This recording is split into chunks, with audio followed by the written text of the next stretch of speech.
আসসালামু আলাইকুম। আজকে আমরা ওয়ান শটে জেন্ডার এই টপিকটি পড়া ট্রাই করব। তো এই জেন্ডার টপিকটি আমরা ছোটোবেলা থেকেই পড়ে আসতেছি, তো আজকে একটু রিভিশন করে নেওয়া যাক। জেন্ডার বা লিঙ্গ ইংলিশ গ্রামারের একটি গুরুত্বপূর্ণ আইটেম, কারণ নারী পুরুষ ভেদে অনেক ওয়ার্ড ব্যবহৃত হয়ে থাকে।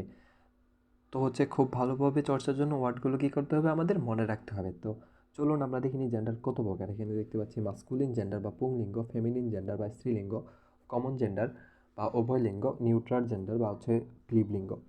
তো যেসব নাউন বা প্রনাউন দ্বারা পুরুষ জাতিকে বোঝায় তাদেরকে মাস্কুলিন জেন্ডার বলে, যেমন করিম, আশরাফুল, বয়, গ্র্যান্ডফাদার, হি। স্ত্রী বোঝায় তাহলে ফেমিনিন হবে, মাদার, সিস্টার, আন্টি, শি। তা শুধু একই সাথে পুরুষ এবং স্ত্রী উভয়কে বোঝালে হবে কমন জেন্ডার। দুঃখিত, আসলে আমি আজকেও একটু অসুস্থ। তো যেরকম কমন জেন্ডারগুলো কোনগুলো হবে, স্টুডেন্ট, ফ্রেন্ড, চাইল্ড। তারপর আসা যাক নিউটার বা ক্লিব লিঙ্গ, যেটা কোনোটি না বুঝে অচেতন বস্তুকে বোঝায়, অর্থাৎ বস্তুকে বোঝাবে, যেমন চেয়ার, টেবিল, এগুলো। তো এবার রুল নাম্বার 11 আমরা দেখতে পাচ্ছি যে এখানে মাস্কুলিন আর ফেমিলিনের দুইটা চার্ট দেওয়া আছে। তো এটা আর এরকম। এগুলো আপনারা পড়ে নেবেন। এখানে খুব সুন্দর করে দেওয়া আছে যে ব্যাচেলরের ফেমিনিন মেইড। তো একই রকম যে বুল বা অক্স ষাঁড়, গাভী ফেমিনিন। তো কক, মোরগ, হ্যান, মুরগি, ডগ কুকুর, বিচ, কুকুরি। তো এরকমই আর কি। তো বাকিগুলো আপনারা পড়ে নেবেন ইনশাল্লাহ। তো চলুন আমরা পরবর্তী পৃষ্ঠায় অর্থাৎ কোশ্চেন প্র্যাকটিসে চলে যাই সরাসরি। The feminine gender of the word drone. Drone শব্দটার ফেমিনিন জেন্ডার কোনটি? ড্রোন শব্দটি পুরুষ মৌমাছি, আর বি শব্দটি স্ত্রী মৌমাছি, এরকম বোঝায়। তো আমরা দেখতে পাচ্ছি যে কারেক্ট উত্তর হবে B. Feminine of monk, MONK, monk. আচ্ছা, আমি যাই হোক উচ্চারণ করতে দিতে পারছি না। এটার বিপরীত হবে নান। আমরা এখানে শব্দগুলো খুঁজে পাবো। আপনারা যদি এই চারটা দেখেন যে ড্রোন পুং মৌমাছি এবং বি স্ত্রী মৌমাছি, আর লাস্টের শব্দটা ছিল যে মনক সন্ন্যাসী, আর নান সন্ন্যাসিনী। তো আপনারা মোটামুটি এই শব্দগুলো যদি মুখস্থ করে নেন তাহলে কোশ্চেন প্র্যাকটিসগুলো হয়ে যাবে ইনশাআল্লাহ। তো মাস্কুলিন জেন্ডার অফ মেয়ারের মাস্কুলিন জেন্ডার কোনটা? স্ট্যালন। এটাও আমরা এখানে আছে, আমরা যদি খুঁজি মেয়ার।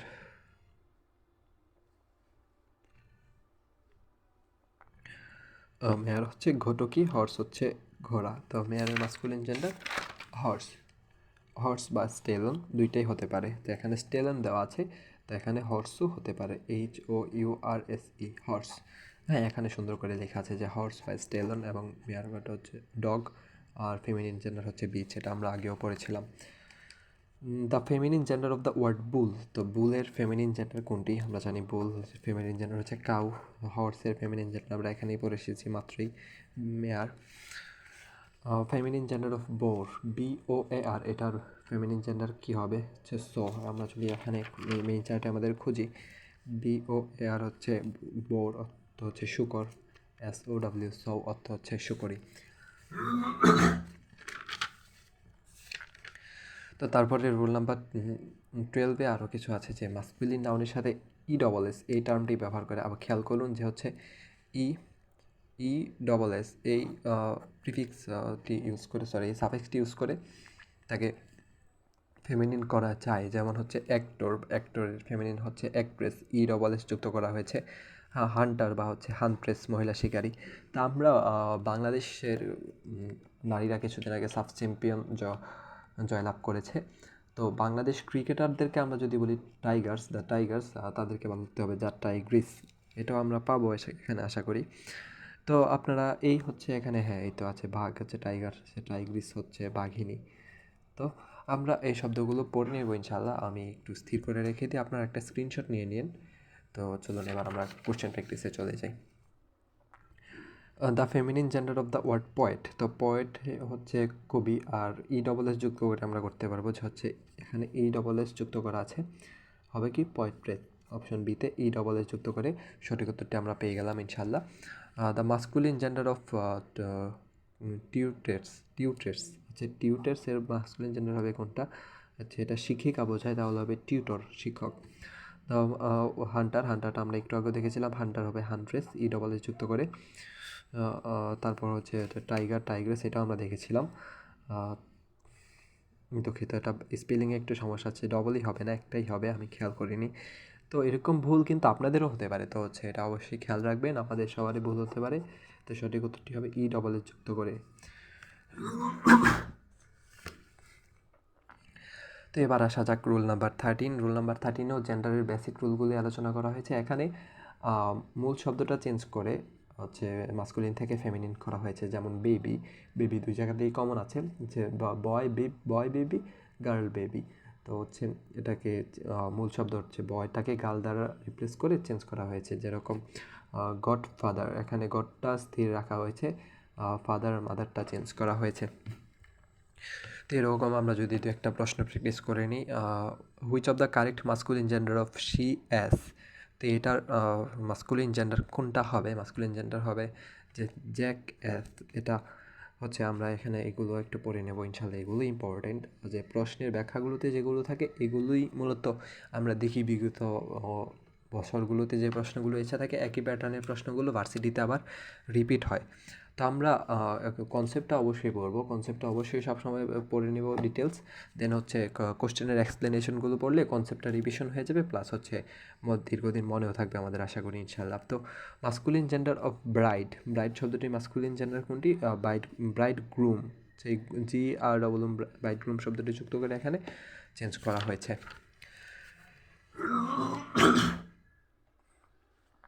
দুঃখিত। তো এই হচ্ছে রুল নাম্বার 14।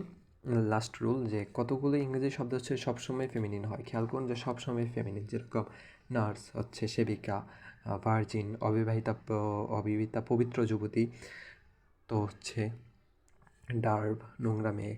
তো এরকম শব্দগুলো আছে, এই শব্দগুলো আপনারা পড়ে নেবেন। আবার কিছু কিছু শব্দ আছে যে মাস্কুলিন নাউন, যেগুলো সবসময় হচ্ছে পুরুষবাচক হবে, যেরকম ক্যাপ্টেনে কোনো স্ত্রীবাচক শব্দ নেই, একই শব্দ দ্বারা হচ্ছে দুটোকেই বোঝায়। তো এইগুলো হচ্ছে পড়ে নিতে হবে, এগুলো ইম্পর্টেন্ট, এগুলো যেহেতু কনফিউজিংগুলো চলে আসে সরাসরি। তো হচ্ছে কতগুলো নাউন আছে যাদের স্ত্রী পুরুষ উভয়ের ক্ষেত্রে প্রয়োগ করা যায়, মানে স্ত্রী পুরুষ উভয়ের ক্ষেত্রে প্রয়োগ করতে পারবেন। যেরকম হচ্ছে বেবি, পর হচ্ছে পিউপিল বা ছাত্রছাত্রী, প্যারেন্টস পিতামাতা দুজনকেই বোঝায়, সাপোজ, পর হচ্ছে রাইটার লেখক লেখিকা দুজনকেই বোঝায়, টিচার শিক্ষক শিক্ষিকা দুজনকেই বোঝায়। চলুন এবার আবার একটা কনসেপ্ট প্র্যাকটিস আসি আমরা, question with explanation. The unmarried women is called. তো হচ্ছে এখানে আনমেরিড ওমেনকে কী বলা হয়? স্পিনস্টার। হয় এখানে হচ্ছে মাস্কুলিন সেমিস্টারের দেখা হচ্ছে, সেমিস্টার হচ্ছে মহিলা দর্জি। এখানে কী চেঞ্জ আছে আমরা যদি দেখি যে একই, কোনো চেঞ্জ নেই। ব্যাচেলর অবিবাহিত পুরুষ, স্পিনস্টার বা মেইড হচ্ছে অবিবাহিত মহিলা, no mass nurse, no mass. তো এটা ঠিক বুঝিনি আমিও, আপনারা চাইলে কমেন্টে এক্সপ্লেনেশন লিখে দিতে পারেন। Which of the following is always feminine. তো অলওয়েজ ফেমিনিন কোনটা আছে? যে নার্স সেবিকা, আমরা এখানে পড়েছিলাম যে হচ্ছে এটা নার্স শব্দটা হচ্ছে অলওয়েজ ফেমিনিন হবে। ব্যাকগ্রাউন্ড নয়েজগুলোর জন্য আমি আন্তরিকভাবে ক্ষমা চাচ্ছি সবার কাছে। তো last question for the day, which of the following is masculine gender. কোনটি মাস্কুলিন জেন্ডার? হচ্ছে কাওয়ার্ড, হচ্ছে কাপুরুষ। এটা হচ্ছে একটা মাস্কুলিন জেন্ডার, এখানে আছে যে এটা সবসময় অলওয়েজ মাস্কুলিন জেন্ডার হবে, কাওয়ার্ড। তো এই ছিল আজকে আমাদের জেন্ডার টপিক্স। জেন্ডার টপিক্সটি হচ্ছে আমরা রুল 11 থেকে 14 পর্যন্ত পড়ে ফেলেছি ইনশাল্লাহ। তো এই পর্যন্ত সবগুলো ভিডিও পেয়ে যাবেন উপরে ডিসক্রিপশন বক্সে বা যে কোনো জায়গায় খুঁজলে প্লে লিস্টে পেয়ে যাবেন ইনশাল্লাহ। এই চ্যানেলে অ্যাডমিশন ইংলিশ নামে একটা প্লে লিস্ট আছে। তো এই ছিল আজ পর্যন্ত। পরবর্তী ভিডিওতে আমরা প্রনাউন পড়ার চেষ্টা করবো ইনশাল্লাহ। নেক্সট কিছুদিন ধরে প্রনাউনের উপর চর্চা করতে থাকবো। তো আজ পর্যন্তই, আসসালামু আলাইকুম।